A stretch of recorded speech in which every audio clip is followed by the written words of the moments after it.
Dengar. Ya, baik, terima kasih. Assalamualaikum warahmatullahi wabarakatuh. Selamat sore Pak Isma, kakak-kakak SLab, dan teman-teman sekalian. Perkenalkan, nama saya Hernanda Khadiah Putri dari kelompok B bersama ketiga rekan saya, yaitu yang pertama ada Muhammad Raihan Izzat Yusuf, ada Tiara Kansa Safina, dan Yusuf Niko Fitranto. Pada kesempatan kali ini, kami ingin mempresentasikan laporan akhir yang berjudul Percobaan Thomson. Baik, boleh di next.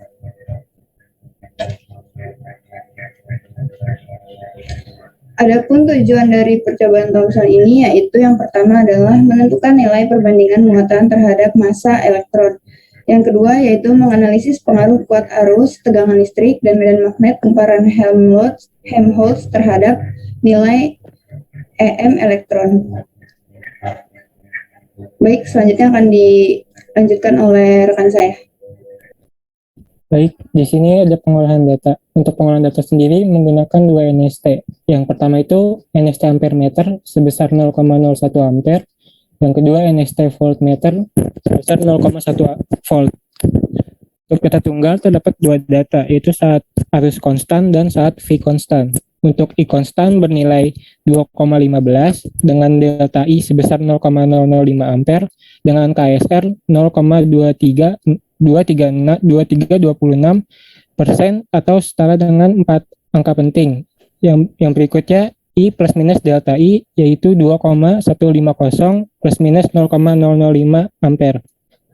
Yang kedua, data tunggal saat V konstan yaitu 201,5 volt dengan delta V sebesar 0,05 V dengan KSR 0,02481% atau setara dengan 4 angka penting. Yang berikutnya V plus minus delta V yaitu 201,5 plus minus 0,050 volt. Next. Yang berikutnya data majemuk. Data majemuk terdiri dari 4 data. Yang pertama, tegangan saat kuat arus konstan.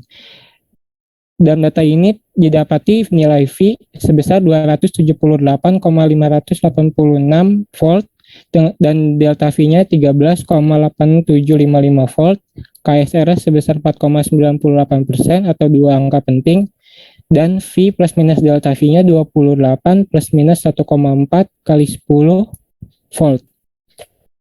Next. Yang kedua, data majemuk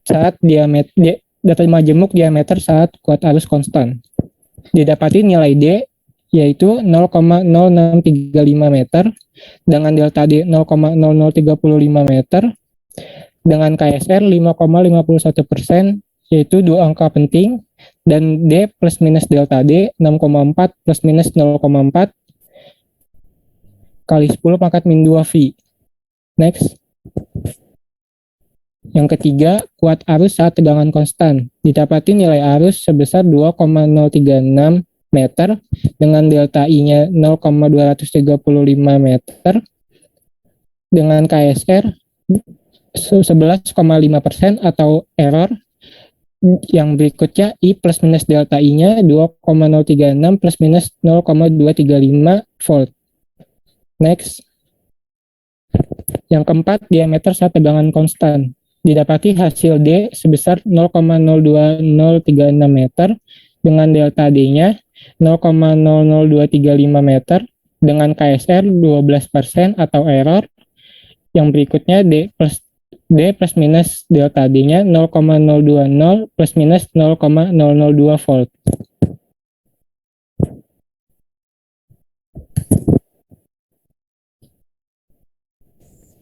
Oke, selanjutnya kita masuk ke analisis. Nah, jadi berdasarkan pengolahan data dan perhitungan di atas, kita dapat lihat nih bahwa tegangan itu berbanding lurus dengan jari-jari berkas elektron, maka semakin besar nilai tegangan, semakin besar pula jari-jari berkas elektron yang dihasilkan. Arus berbanding terbalik dengan jari-jari berkas elektron, sehingga semakin besar nilai arus yang diberikan, maka semakin kecil jari-jari berkas elektron yang dihasilkan. Yang kedua, didapatkan hasil perhitungan sebagai berikut. Yang pertama itu tertera tabel saat kuat arus konstan. Nah, itu bisa dilihat tabelnya.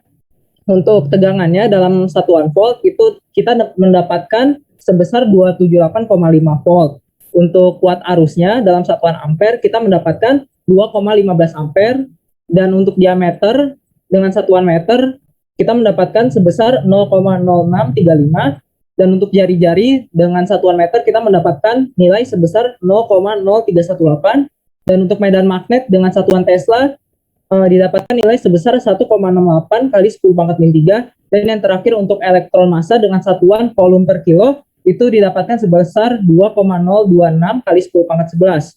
Adapun tabel saat tegangan konstan, untuk tegangannya sendiri didapatkan nilai sebesar 201,5 volt, untuk kuat arusnya didapatkan nilai sebesar 2,036 ampere, untuk diameternya didapatkan nilai sebesar 0,0204 meter, untuk jari-jarinya didapatkan nilai sebesar 0,0102 meter, dan untuk medan magnetnya didapatkan nilai sebesar 1,59 kali 10 pangkat min 3 Tesla, dan untuk elektron massanya didapatkan nilai sebesar 8,168 kali 10 pangkat 11.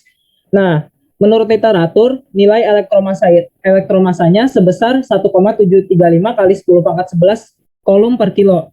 Nah, berarti data yang didapatkan tidak sesuai dengan literatur. Hal ini mungkin terjadi karena kurang telitinya praktikan saat mengukur besar diameter atau lintas elektron juga, terus juga terjadi kesalahan praktikan saat membaca data.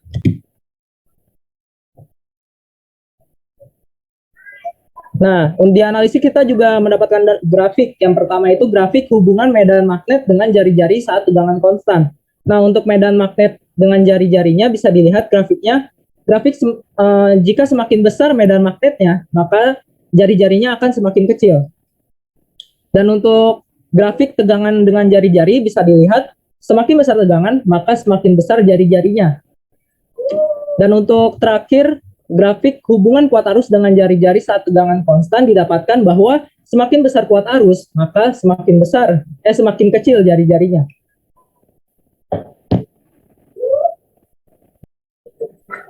Baik, yang berikutnya adalah kesimpulan. Yang pertama, elektron dengan massa dan muatan bergerak dengan kecepatan di dalam medan magnet dengan arah tegak lurus terhadap kecepatan, maka elektron akan mengalami gaya Lorentz. Yang kedua, tegangan berbanding lurus dengan jari-jari berkas elektron. Semakin besar nilai tegangan, maka semakin besar jari-jari berkas elektron yang dihasilkan. Yang ketiga, arus berbanding terbalik dengan jari-jari berkas elektron. Sehingga semakin besar nilai arus yang diberikan, maka semakin kecil jari-jari berkas elektron yang dihasilkan. Yang terakhir, faktor-faktor mungkin dapat menyebabkan ketidaksesuaian dengan literatur terjadi karena kurang telitinya praktikan saat mengukur besar diameter lintasan elektron atau terjadi kesalahan praktikan saat membaca data.